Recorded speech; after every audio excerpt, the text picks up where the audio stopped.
আমি মহা তপস্বিনী সুবল কন্যা, আমি মহা হতভাগিনী দুঃখী মাতা আজ তোমাকে অভিশাপ দিচ্ছি। যে প্রকারে আমার বংশের বিনাশ হয়েছে,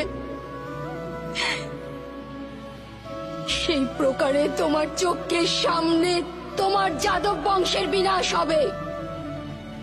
পশুর ন্যায় সমস্ত যাদব একে অপরের রক্ত পান করবে,